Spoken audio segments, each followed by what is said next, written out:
सभी का हमारे इस YouTube मंच champion coaching centre R K. Pankaj के चैनल पर हार्दिक स्वागत, हार्दिक अभिनंदन है। मेरे प्यारे मित्रों, पिछले क्लास में मैंने आप सभी को बीज के बारे में जानकारी देने का प्रयास किया था। आज मेरा टॉपिक फ्रूट्स अर्थात फल से संबंधित है। मेरे प्यारे मित्रों, जैसा कि मैंने आपको बतलाया है कि बीज का निर्माण, बीज का विकास बीजांड अर्थात ओव्यूल से होता है, वहीं फल का विकास ओवरी अर्थात अंडाशय से होता है। मैंने यहाँ लिखा है, फल का विकास फर्टिलाइज्ड राइपेंड ओवरी से होता है। फर्टिलाइज्ड का मतलब निषेचित। जब ओवरी के अंदर, जब ओव्यूल के अंदर जो आपके एक सेल हैं, जो आपके सेकेंडरी न्यूक्लियस है, उनके साथ जब पहला और दूसरा मेल गैमेट मिलता है तो इस क्रिया को हम लोग निषेचन करते हैं। और जब निषेचन की क्रिया संपन्न हो जाती है तो वह ओव्यूल कहाँ पाया जाता है? ओवरी के अंदर पाया जाता है। इसलिए ओवरी भी निषेचित कहलाता है। फर्टिलाइज्ड मतलब निषेचित, राइपेंड, राइपेंड का मतलब मेरे मित्रों पका हुआ होता है। कोई भी चीज पकेगा तब जब वह परिपक्व हो जाएगा, जब वह विकास की चरम अवस्था को प्राप्त कर लेगा। तो मैंने यहाँ लिखा कि फल का विकास फर्टिलाइज्ड राइपेंड ओवरी अर्थात अंडाशय से होता है, जबकि ओवरी वॉल से यानी फल का जो भित्ति होता है वह अंडाशय के भित्ति से तैयार होता है। फल भित्ति को हम लोग पेरिकार्प कहते हैं और पेरिकार्प 3 भागों में बटा होता है। किसी में यह एक दूसरे से फ्यूज्ड भी होता है। पेरिकार्प के तीनों लेयर, बाहर से अंदर की ओर एपिकार्प यानी बाह्य भित्ति, मेसोकार्प अर्थात मध्य भित्ति, इंडोकार्प अर्थात अंतः भित्ति, तीनों से मिलकर पेरिकार्प बनता है।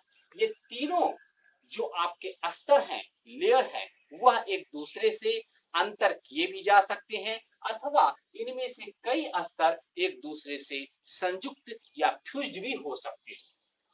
यह जो पेरिकार्प होता है वह सूखा या मांसल हो सकता है, जिसके आधार पर फल ड्राई अथवा फ्लैशी कहलाते हैं।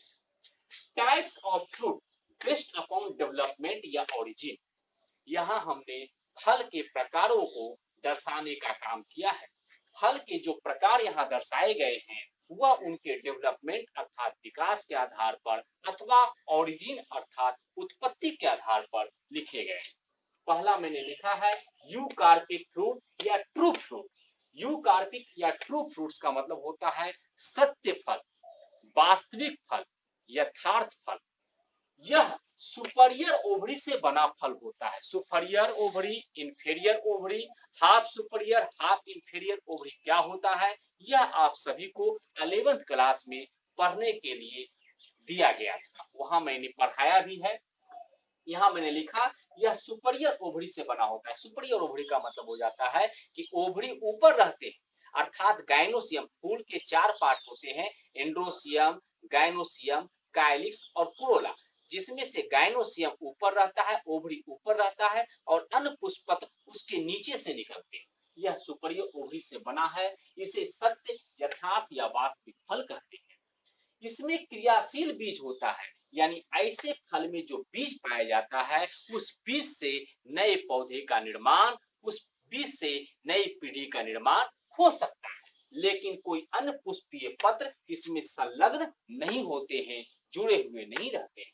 एग्जाम्पल में ग्रेप है और मैंगो है। मैंगो के हम गुठली को जब लगा देते हैं, जो कि इसका बीज कहलाता है, उसको लगाने के बाद एक नया आम का पौधा तैयार हो सकता है। इसलिए यह क्रियाशील बीज कहलाएगा। मैंगो के अंदर जो बीज पाया जा रहा है या ग्रेप्स के अंदर जो बीज पाया जा रहा है वह आपको क्रियाशील बीज कहलाता है। दूसरा मैंने लिखा स्यूडोकार्पिक, फॉल्स या एसेसरी फ्रूट। यह इंफीरियर ओवरी से बना कूट आभासी मिथ्या फल है। मिथ्या मतलब हो जाता है बेकार का, यानी झूठ फल। कभी कभी फल ओवरी लेस भी होता है। यह जो स्यूडोकार्पिक फ्रूट होता है, जनरली इसके बारे में कहा जाता है कि यह ओवरी से नहीं बनता है, बल्कि फूल के अन्य दूसरे चक्र, दूसरे होर्न, जिसमें काइलिक्स, कोरोला, एंड्रोसियम आते हैं, उनसे या उनके अन्य दूसरे पार्ट से तैयार होता है। इसमें क्रियाशील बीज होता है। साथ ही फल निर्माण में अन्य पुष्पीय पत्र पेरिकार्प के साथ संलग्न रहते हैं। इसमें संलग्न नहीं रहते हैं, लेकिन इसमें क्या होते हैं, संलग्न होते हैं। एग्जाम्पल में मैंने आपको लिखा है, थैलेमस से सेब, नाशपाती, अंजीर, रसभरी, अखरोट, लक्वेट, सभी कंपोजिट फ्रूट। कंपोजिट फ्रूट में आपको आ जाते हैं mulberry, pineapple, jackfruit, etc. Pericarp एवं प्लेसेंटा से अंगूर बनता है। यहाँ आप ध्यान देने की बात है, कई बार एग्जाम में, इंटर 12th क्लास के एग्जाम में पूछा जा चुका है कि आपको स्यूडोकार्पिक फ्रूट या फॉल्स फ्रूट या कूट फल किसे कहते हैं। जनरली इसका जवाब शॉर्ट में अगर आपसे पूछा गया 2 नंबर में, तो आप बोलेंगे कि अगर फल का विकास अंडाशय से नहीं होता है, बल्कि फूल के अन्य दूसरे चक्र से होता है, तो वैसे फल को हम लोग स्यूडोकार्पिक फ्रूट कहते हैं। एक बार एग्जाम में यह भी आया है कि सेब को कूट फल या असत्य फल क्यों कहते हैं, तो उसका आंसर हो जाएगा, चूंकि सेब का विकास ओवरी से अर्थात अंडाशय से नहीं होता है, बल्कि पुष्पासन अर्थात थैलेमस से होता है, इसलिए सेब एक प्रकार का असत्य फल होता है। पेरिकल्प एवं प्लेसेंटा से अंगूर, और नोट मैंने लिखा है, अंगूर सत्य फल के तहत भी आता है, क्योंकि यहाँ भी आपको ग्रेप्स एग्जाम्पल दिया हुआ है और यहाँ भी आपको ग्रेप्स एग्जाम्पल दिया हुआ है। इसलिए अंगूर की कुछ जातियां या कुछ अंगूर के पौधे असत्य तरीके से भी उत्पन्न किए जा सकते हैं, और कुछ जो है सत्य तरीके से भी उत्पन्न किया जा सकता है। अर्थात कुछ का विकास ओवरी से हो सकता है और कुछ का विकास इंफीरियर ओवरी से या फूल के दूसरे चक्र से हो सकता है।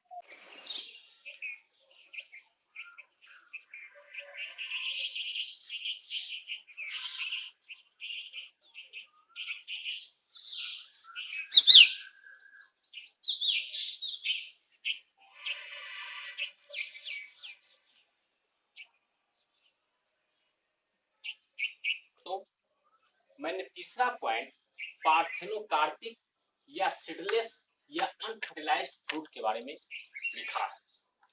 तीसरे पॉइंट में मैंने बताया है, 1902 ईस्वी में नौल साहब ने बतलाया कि बिना परागन और निषेचन के फल का निर्माण हो सकता है। 1939 ईस्वी में गुस्टाफसन साहब ने बतलाया, पार्थेनोकार्पी शब्द दिया गया है। 1939 ईस्वी में गुस्टाफसन साहब ने पार्थेनोकार्पी शब्द देने का काम किया। 1965 ईस्वी में निश्च साहब ने पार्थेनोकार्पी के प्रक्रिया का अध्ययन किया। बिना निषेचन के बनने वाले फल को पार्थेनोकार्पिक फ्रूट अर्थात अनिषेक फल कहते हैं, तथा यह प्रक्रिया पार्थेनोकार्पी कहलाती है। इसमें क्रियाशील बीज का अभाव होता है। कुछ में परागण से उद्दीपित यानी स्टिमुलेट फल बनते हैं, जिसे स्टिमुलेटिव पार्थेनोकार्पी कहते हैं। स्टिमुलेशन का मतलब हो गया किसी को प्रेरित करना, किसी को पुश करना, किसी को कोई काम करने के लिए विवश करना या किसी काम करने के लिए उसको बढ़ावा देना। तो इसमें लिखा हुआ है कि कुछ में परागण आप लोग जानते हैं, परागण क्या होता है, जब स्टिग्मा पर पॉलिन ग्रेन पहुंचता है तो उसे हम लोग क्या कहते हैं, परागण कहते हैं। कुछ में परागण से उद्दीपित मतलब प्रेरित फल बनते हैं, जिसे स्टिमुलेटिव पार्थेनोकार्पी कहते हैं। कुछ में अनपॉलिनेटेड मतलब पॉलिनेशन से बना है, अनपॉलिनेटेड मतलब बिना परागण के या परागण रहित फल बनते हैं, जिसे सोमैटिक या वेजिटेटिव पार्थेनोकार्पी कहते हैं।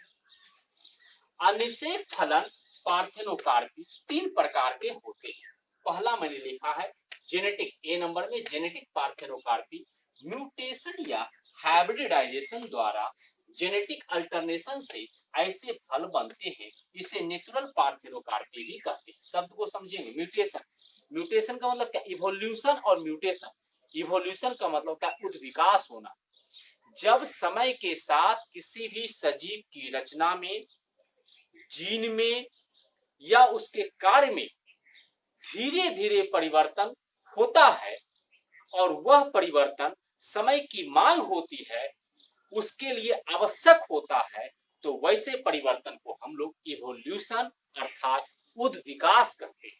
जैसे बानर प्रजाति से इंसान का जो विकास हुआ, वनमानु से आदि मानव से जो इंसान का विकास हुआ, वह क्रमिक परिवर्तन के वजह से हुआ, धीरे धीरे हुआ। समय की मांग थी, जिसके वजह से उसकी रचना में, उसके बनावट में, उसके कार्यशैली में, उसके जीन में परिवर्तन आता चला गया। यह इवोल्यूशन है, उद्विकास है। लेकिन अगर कोई परिवर्तन अचानक हो जाता है जिसकी हमने कल्पना नहीं किया, या वैसा कोई परिवर्तन जो हम किसी भी पदार्थ, रासायनिक पदार्थ या किसी भी वातावरण के वजह से, प्रभाव से कोई परिवर्तन होता है या परिवर्तन कराया जाता है, तो उसको हम लोग क्या कहते हैं? म्यूटेशन अर्थात उत्परिवर्तन कहते हैं।